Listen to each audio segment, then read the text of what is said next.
Thank you very much, Tatler House, Lee Williamson, for giving me access to the house here at Pacific Place Apartments for me to do an interview with Azeem. So to show everybody the proper bar, the apartment over here, the views, and do a walking tour. The hallway, meeting rooms inside here. I think it's a study right here. Again, the fabulous views, and then down here as well. Again, thank you very much. And then we'll go from here. Excellent. Let's go. We have some refreshments on the side if needed. If we need a break. If we needed I love that. Something more. I can see it. It's in my eyesight. Well, this is the next gen that we have to try. Yeah, absolutely. So thanks for coming on the show. I'm so pleased to be here. I haven't seen you in a long time. We have Azeem Azhar here, straight from the UK, and just some simple logistics. This is, we don't have that many subscribers. It's a new show, so we've got 49 subscribers now, and this will likely be, I think, the 47th episode that Very nice. I'm getting there. Yeah, and it's good to be on a prime number. That matters. Okay. 47 is prime. So. Very, very good. I'll make sure of that when we release it. Yeah. But really, Azeem, I've known for a while. In the UK, I've seen the growth. You're the author of Exponential View, which is a platform of not just the newsletter, but a lot of kind of visual content as well. We got a podcast. We have a community as well, which does interesting stuff. Right. Yeah. And then it's and you are the speaker, and I think you're most known recently for having interviewed Sam Altman in the UK. In the UK, yeah. So this podcast, we're really going to talk about, I think, a couple of different things. What do you think about, well, actually, I'll just go directly. The UK's made a lot of noise recently. Rishi Sunak said that AI is going to be huge in the UK. A16Z is coming into crypto as well. What do you think? Is it all just kind of smoke and mirrors? Well, first of all, you said A16Z, so I'll translate that. Yeah. A16Z, I think is what you meant to say there. For the American audience, yes. I spent too much time in the UK. Well, and of course to adhere to their brand guidelines as well, I'm sure. And I think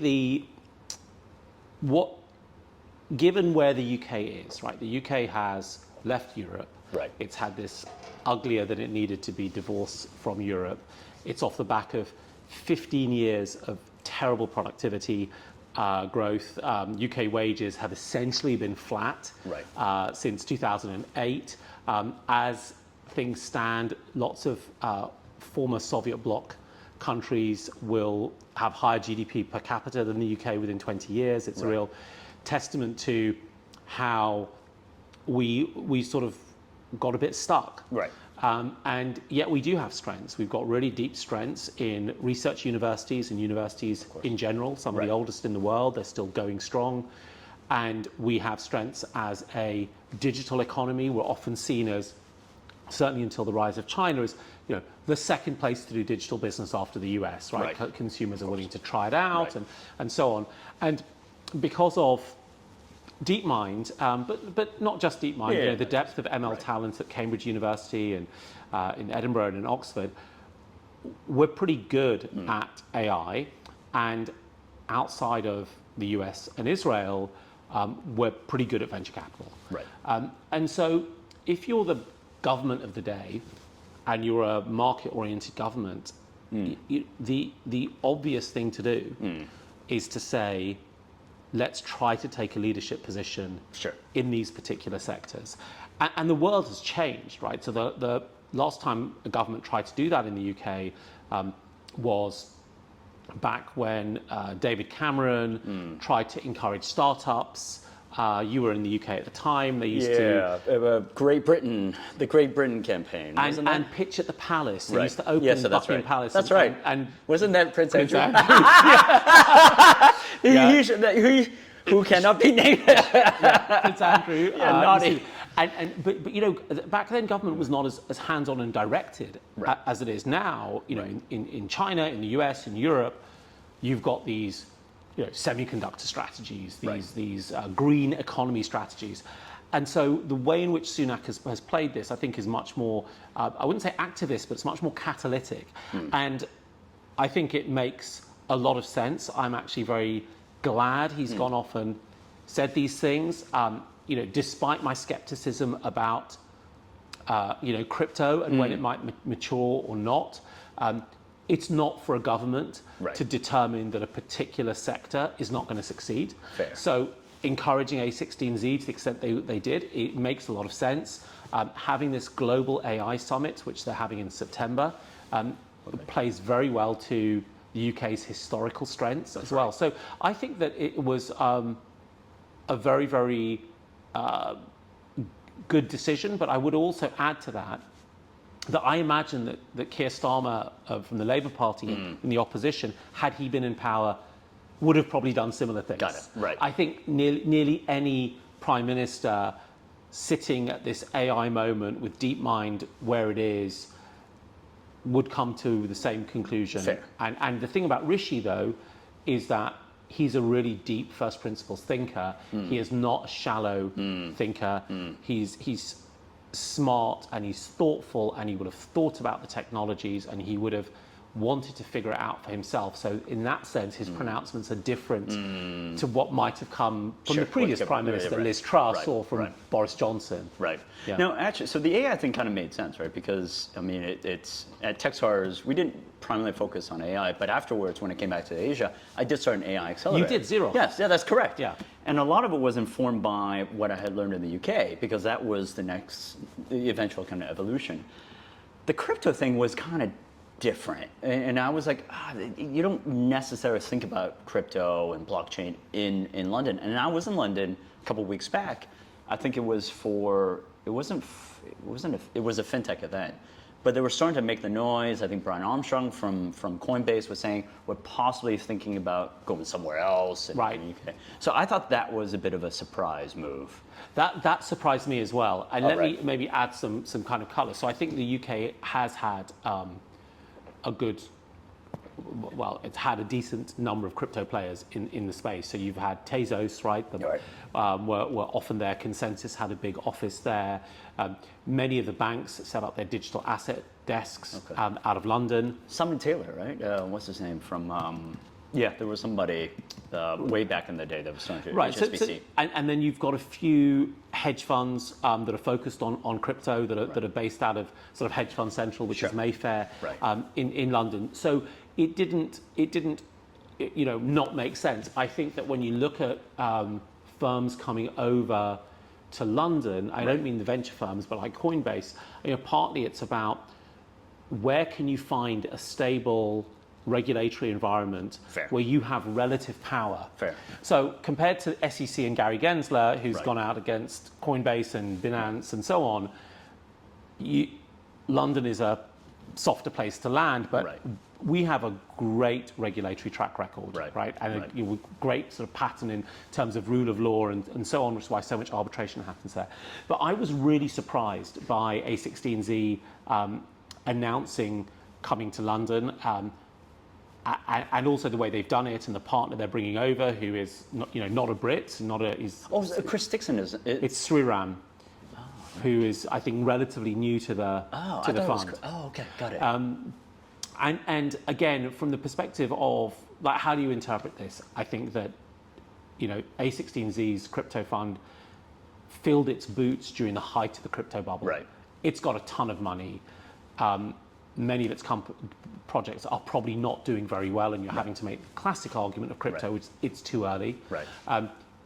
If you're going to expand in a way that is sensible, and you can't, as an American fund, expand to China, London is a great place to go, especially if the Prime Minister is willing to stand up and say, I welcome you. Maybe Berlin, but would Scholz have done that? No, he wouldn't have done. So I think from that perspective, it makes sense. But I interpret it as, it's good for London because hype and hoopla at these moments are quite helpful. But that one to me looks like it's marketing ribbons. It's marketing fairy dust. It feels a little bit more of a stretch. And it just, I guess I'm thinking that in the context of Brexit, and obviously it kind of makes a little bit more sense that he's willing to do it. I do want to kind of shift a little bit. What are you doing here in Hong Kong, if I may ask? I can give you some yeah. Right. Am I actually here in Hong Kong, or will I have to kill you, Ty?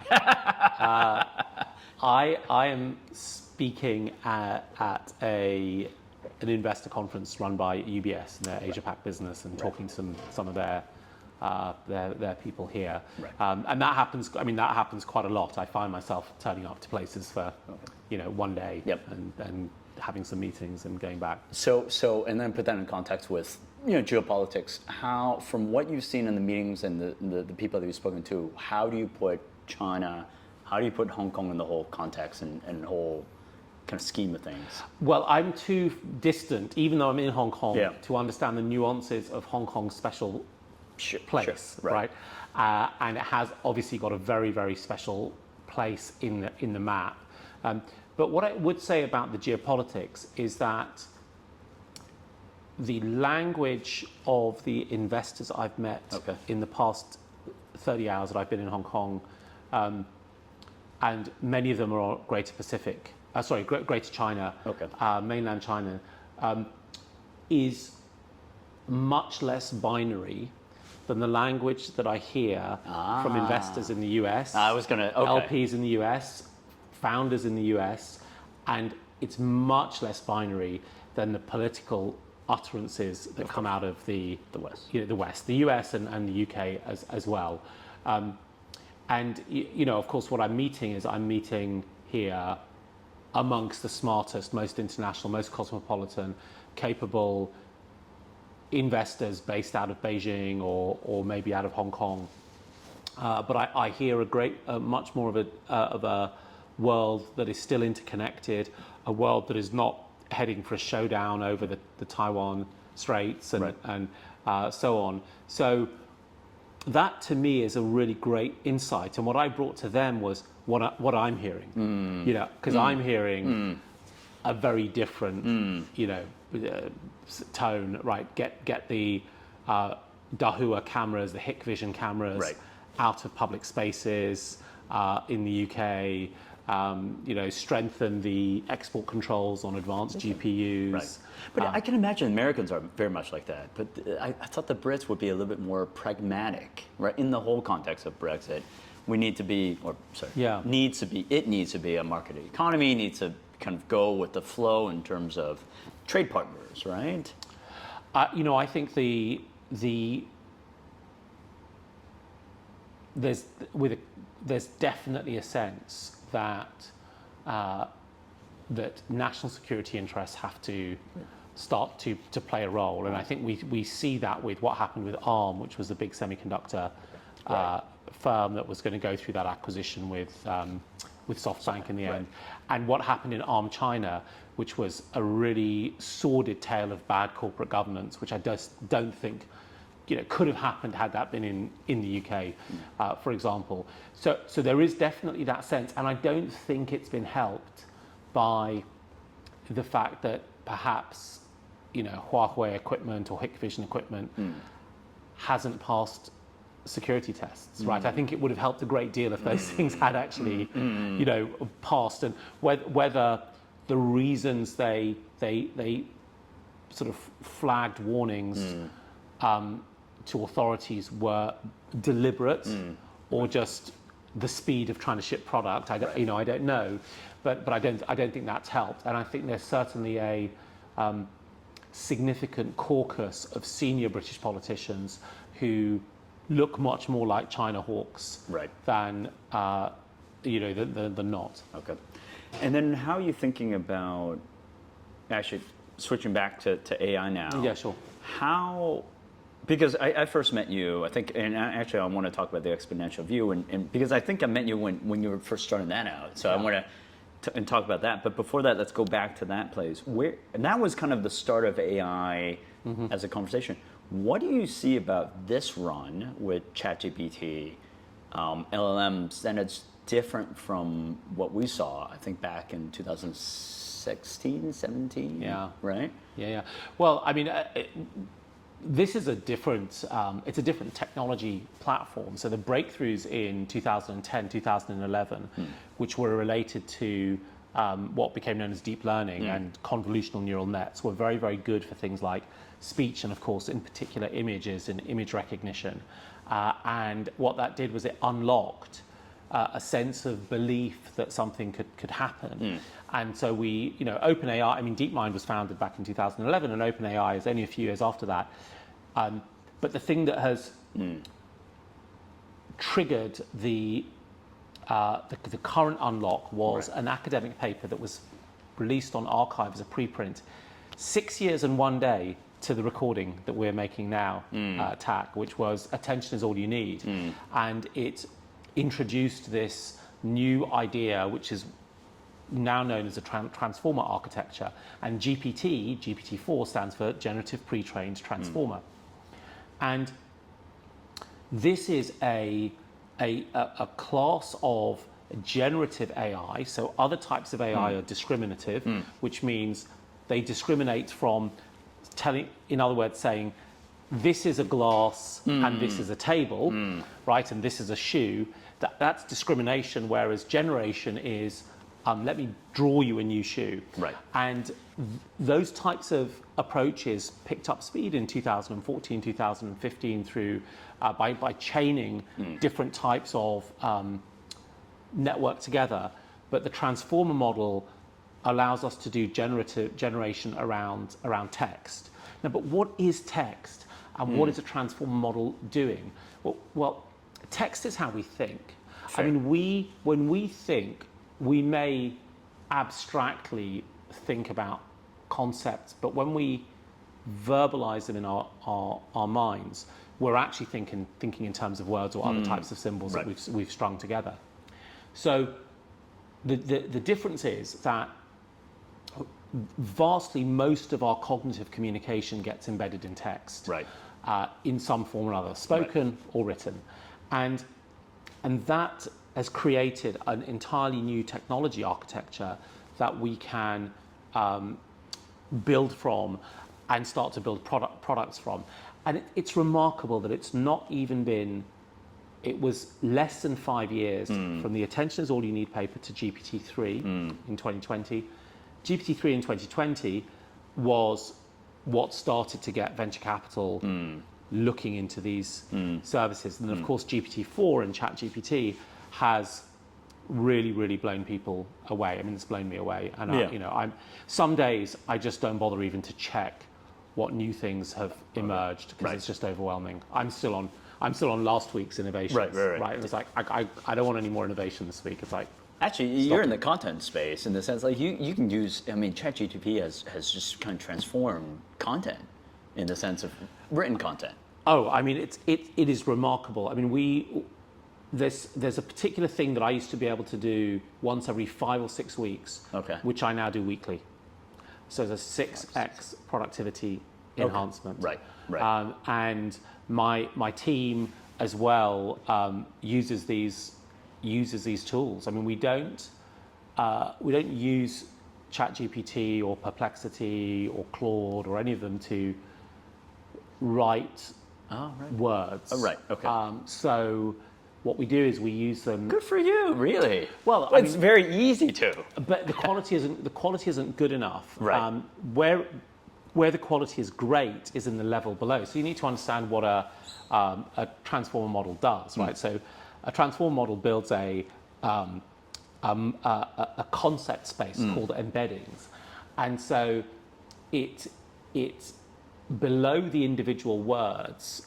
Architecturally are these concepts, and concepts could be things like competitiveness or uncompetitiveness. Really important, like fundamental analytical monads, right, in the space.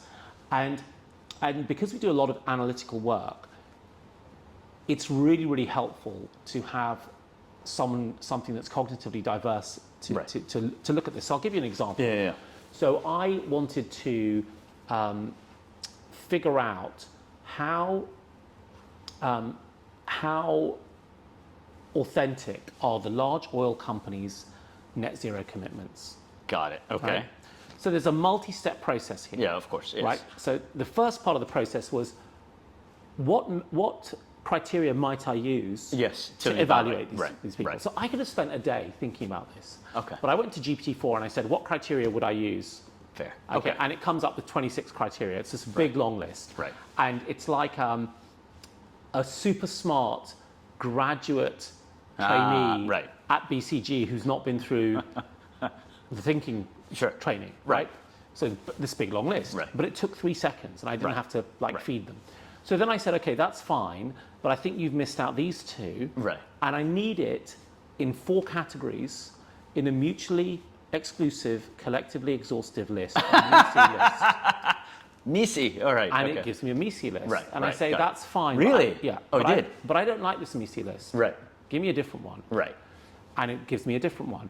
Now, the point is that it's not the words that I care about, it's the underlying concept. And what it had done is it had found, of the 4 categories, 2 were internally oriented, 2 were externally oriented, and of the 4 categories, 2 were about actions and activities, and 2 were about measurement and disclosure. Right. So it had internal action, internal measurement, external action, external measurement / disclosure.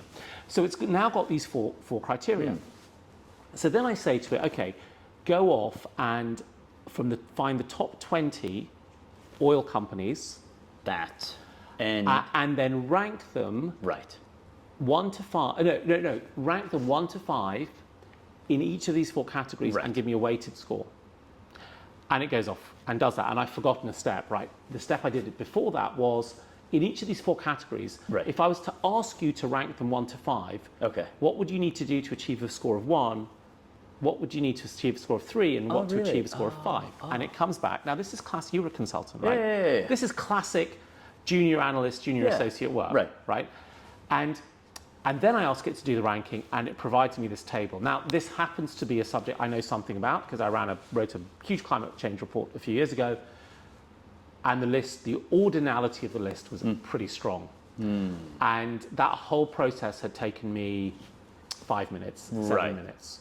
Right. So that step about ranking, give me the ranking order, or at least how you weight, right?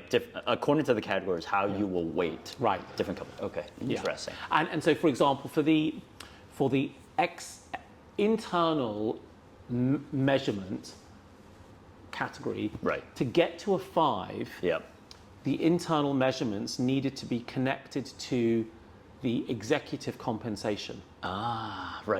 Right? Got it. Now, you could get to a 3 if you made your internal measurements publicly available in your disclosure reports. But to get to 5, GPT-4 decided you need to have this. So you're right. That was a necessary question to maybe recalibrate. Or maybe you don't need to calibrate. Maybe I mean, and the part of these are not deterministic systems. They're stochastic. They're dice rolling.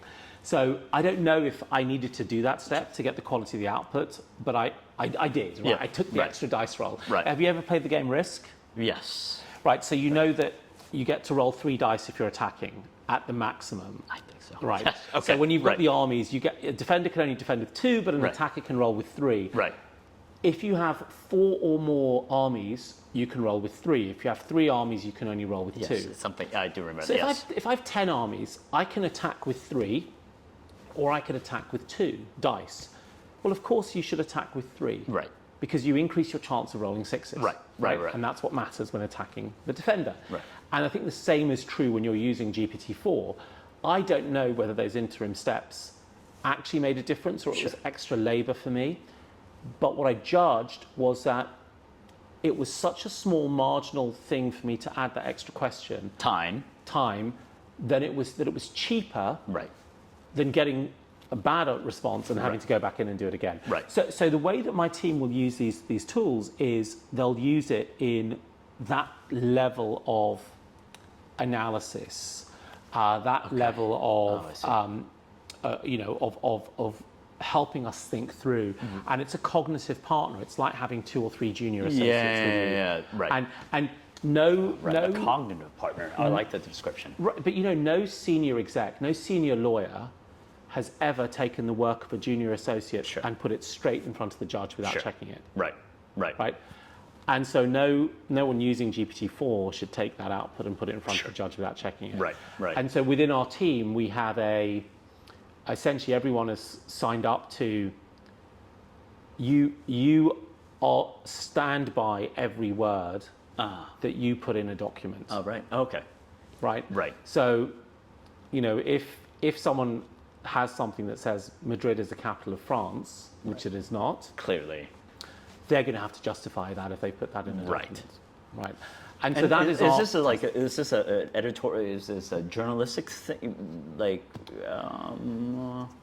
think it's more. I mean, I think it's just how we have to use these research. Yeah. These research tools. Yeah. Yeah. And I think it is similar to. If you've ever had to edit a long document in Word, say you're doing an investor memo, and you realise that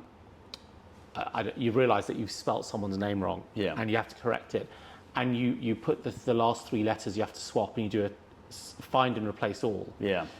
But you don't check that you were swapping ION to OIN, and you didn't check all the words transportation, station, calculation, and those are now all spelled wrongly. Right. And we make these mistakes with automated tools all the time. Right. So I think it's a little bit like that. Now, at some point, and there will be lots of people for whom it'll just be easier to generate the text through GPT-4. Yes. But most of the value that we provide is not in the finessing of the words, although that becomes important. It's actually in the fundamental critical analysis that sits below that. Yes. And word finessing never stops. Right. Because actually that's ultimately what your customers, your clients pay with Exponential View. It's not. They could read it in another email newsletter. Right. There's plenty of email newsletter. Yeah. It's the depth of the analysis and the deeper and the more, I guess, different strands that you're putting together. That's what they're really ultimately paying for. And so I'll give you a great example of that. So Apple Vision Pro was announced. It's the spatial computing headset for Apple. And while you're explaining. Oh yeah, I love this. This is a on the fly podcast. He's not run off. He's gone to restock and refresh. Restock. Although you're going to have to open that one. Yes. Oh yes. Yeah. This is some gastronomic gin from Barcelona. Oh. Thank you. Oh, and by the way, thank you, Tatler House, for providing this fabulous place for us to do an interview. And we're definitely drinking everything. We can. Yeah, we can. Well, I've got a 13-hour flight, so... well, that's why you can drink. You drink it all. They're going to spoil me on the plane anyway, because I've got the same crew flying back that I had getting over here. Yeah. How do you know? Because I talked to them. They said, when are you flying back? And I said, on Tuesday. And they said, yeah, we're coming back on Tuesday as well. Thank you. Okay. So the... Oh, look at that. Would you like some more? I'm good. We won't transfer. Okay. That's fine. Apple Vision Pro, right? So they launched this headset, and the two things that I think I added to the analysis were, number one, Apple Vision Pro. And Apple basically has two lines. It has the Pro line and the not Pro line. I've got the Watch Pro. Right. Apple's Pro monitor, you know how much that costs? No. So around 50,000 HKD. It's £4,500. Yes. Oh, okay. Right. Okay. Right. That's right. And the non-Pro monitor is £1,500, about 15,000 HKD. So it's a third of the price. And this is the Apple Vision Pro. So the first thing to notice is that there'll obviously be a diffusion line, the lower cost line. The second thing, a bit of analysis, was that Apple has got these product platforms that are much, much less successful than the iPhone, but it still makes money from and still huge.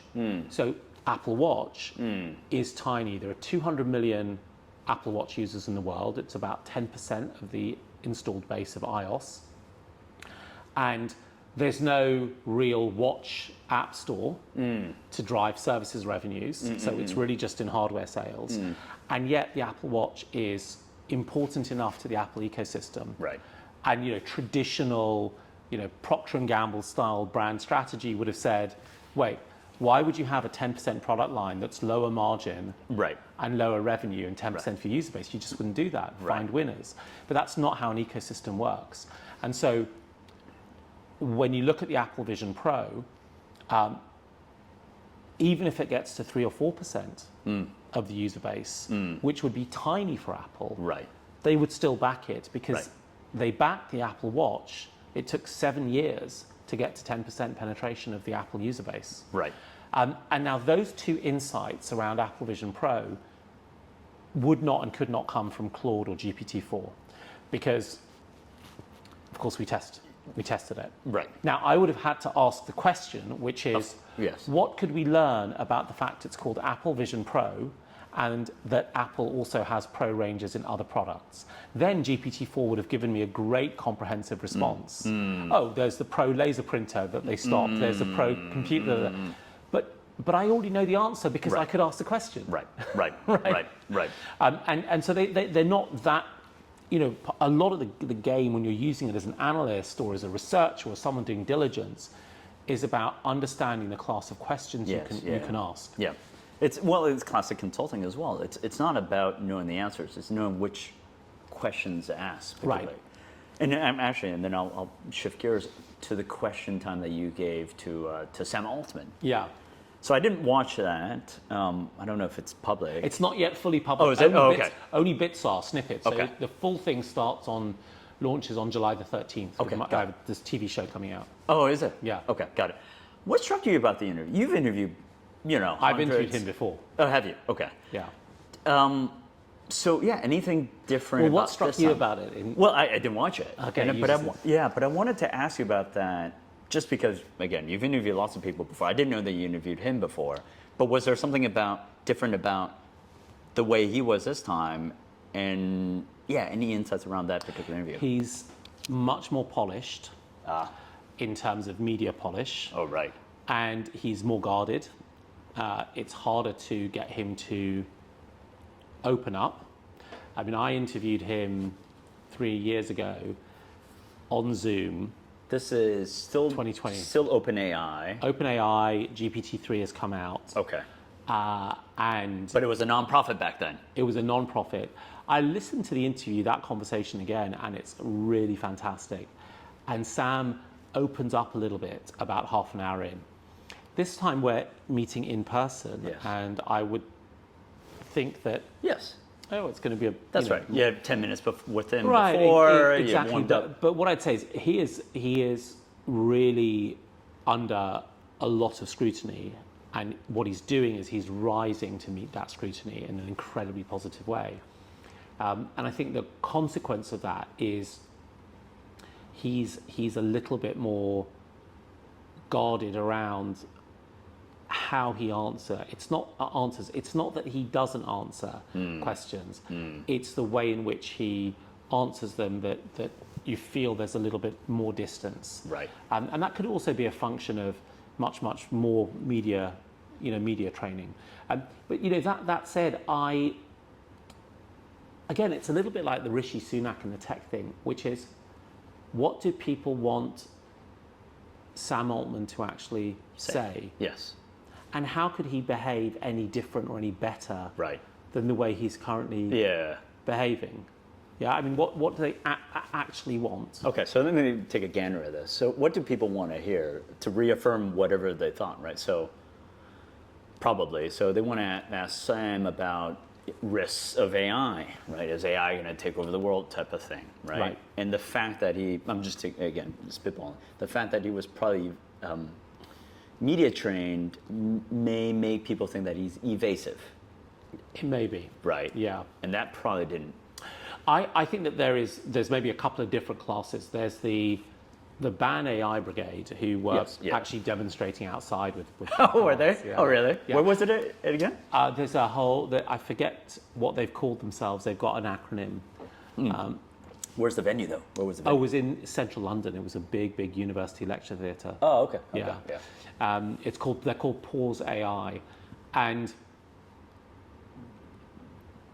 I mean, he had a much more positive attitude towards them Okay. Right.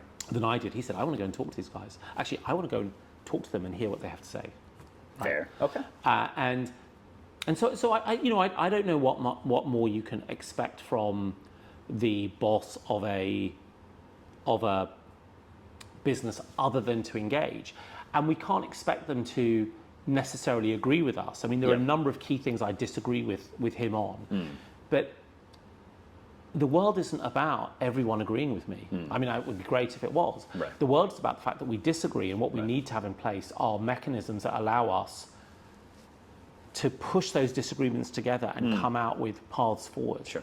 And my concern with the AI firms is that they've captured so much of the public imagination, and politicians are easy to persuade. Yes.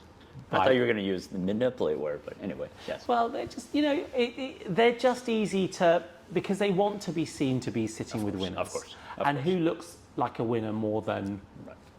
Of course. and you saw it even when Musk acquired Twitter, and EU politicians wanted their photo taken with him, and it all looked like it was very above board, and that's not what then gets said publicly later on. So I think that my concern with whether it's Sam or Demis or others who are running AI services is that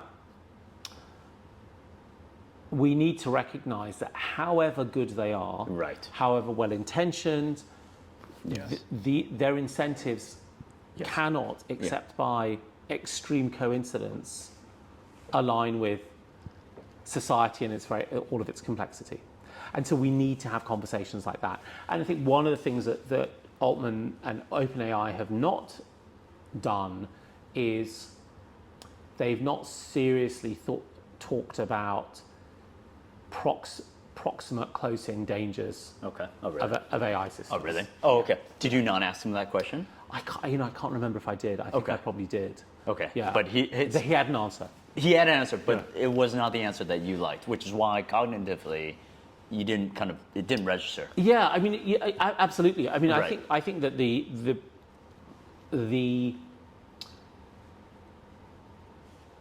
a lot of the issues that around AI are absolutely about day-to-day blocking and tackling questions of, is it transparent? Is it harming particular groups? Which groups is it harming in what ways? How can we measure that? How can we identify it? How can we tackle it? How can we stop it happening? And where the AI labs want to go is largely seemingly towards get us at the top table of the global discussion to talk about how the things we are building can be prevented from destroying the world in which we all live, right? And that gap to me is one that needs to be closed. And my view on those existential style risks is that we need to have conversations about them. Right. But even when I say we, I don't mean all of us. I just mean like somewhere. Sure. Right. Like I know that some NASA scientists guard against asteroids hitting the planet. Yeah. We need to think about that. But actually what's much, much more real are the proximate issues of who has the power, how will power shift, are these systems biased or prejudicial, and so on. Because there was a big deal with, I was going to shift, because Jaan Tallinn was an investor at Xeroth. Right. And so he's the one that kind of spearheaded the So much whole, of it, right. And I know people that fall in that camp and say, safety or the moratorium is great. Some people say, bollocks, that doesn't work. Well, one, where do you fall under? And yeah. Yeah. So I fall into this camp. So starting off, I think it highly, highly, highly unlikely that we're about to create runaway AI that you can't just unplug. I agree. Right. Our imaginations are running. They're running completely right. Yeah. And that, in fact, what you actually need is we need to get this beneficial technology out that will it's not going to come from a single firm. When Jaan and groups like the Future of Humanity Institute at Oxford and so on started to meet in Puerto Rico 10 years ago, 9 years ago, the sense was that AI might be a singleton. It might just be a single group that develops a powerful AI that we would struggle to contain. Right. But actually, it's going to be lots of people who are going to develop this. And it's going to be many, many competing AIs. And because they're going to compete, they are actually going to compete against each other in the same way that quantitative algorithmic traders in the financial markets never, with the exception of one fund called Renaissance, have a sustained advantage. As soon as I get a sustained advantage or an advantage, someone comes in and arbs me and figures out my strategy and takes the profits. Right, that's right. Yeah. And I would imagine that competing AI systems, which will not be autonomous, they will not be agentic, they will be controlled by firms or individuals, will be operating across the internet in some sense of creative tension against each other. And that will keep in check any system that tries to accumulate resources to turn us all into paper. So essentially the free market, the fact that it's a relatively free market, will keep the thing in check. Yeah, it's a very Austrian school of economics, but I think that this is about knowledge discovery and unknowability of the future. And the way that you do that is you do that by free agents who take risk, and there are costs to failure that keep everything in check. And in a funny sort of way, we've already seen that because we've seen it. Let's just look in a really banal way with computers, right? So 43 years ago, when I got my first computer, there were no cybersecurity problems. Right. Yeah? Right. Now, you have a choice. Let me give you this choice. You can have a world with no cybersecurity problems, or you can have a world with no computers. Right. And are the cybersecurity problems so bad that Right. we would have been better off without computers? Right. And the answer is no. Right. And the truth is, yes, cybersecurity is an issue if you're a CISO at a large corporate. Right. Right. Right. And insurance now covers you and ... So that's one kind of key moment to think about when we think about AI. Will there be problems? Hell yes. Right. 40,000 Americans die on the roads. About 10 Americans died on the roads in 1652. Right? Right. 2. So of course these are problems, but that they are a function of society getting more complex, and us having more prosperity, and us ultimately having more freedom. And I think that will be true within the field of AI. But the second thing to think about AI is like when people are worried about AI running out of control, what they're talking about is artificial superintelligence that gets stronger and better in of itself. But we already have organizations like that. They're called companies, they're called culture. Yeah, I think that's even more dangerous. Well, human culture can achieve things that no individual human can. Yeah. I mean, I can't even make a pencil, but Apple can make an iPhone. Yeah. It can make the Vision Pro. Yeah. So Apple is superhuman compared to me. And by the way, the Apple of today is recursively self-improved better than the Apple of 10 years ago because of all the things it can do. So companies already imbue many of the qualities and characteristics of superintelligences. They are super-organisms, but we know how to control them. Right? We can control them. Right. Right. Through other mechanisms. Right. Yeah. So there was a doorbell. I guess someone's supposed to come in very, very soon. Right. I was gonna, and this is a bit of an abrupt ending, but okay. As we wind down, I will ask, where is? Give me 1 second. Okay. Sorry, people. I love this. This is live podcasting. So while TAC's away, what can I tell you about TAC that I We're just gonna wind down 1 second. Yeah, thanks. don't know? There's too much, and I think that this is a PG-rated podcast, so there's nothing more I can say.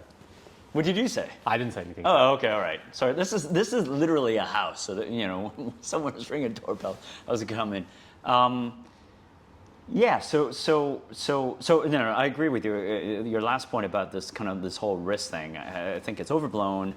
I think the world is more exciting with it, and frankly, it's tiring. This whole risk thing. I mean, it's tiring. I mean, I heard it in 2017.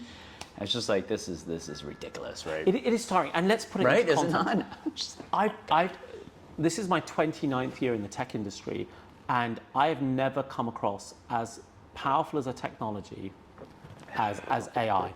And maybe the early internet, 91, 92, I started to feel something different, but I was much younger and I had much less of a track record of looking at these things. So I look at AI and I think, wow. Right. And equally, I can't remember a time where the conversation is so skewed to all the things that could go wrong. Yeah, it's just frankly I think it's a reflection of ourselves. Right. I think it's a reflection of ourselves and where we think the world is headed to. Well, that's an Asia-Europe difference as well. So one of the big market researchers did a big panel survey on general optimism about AI. And if you go into Europe and the US, you're at the 35 to 40% of the population is optimistic about AI, so 70 to 60% is pessimistic.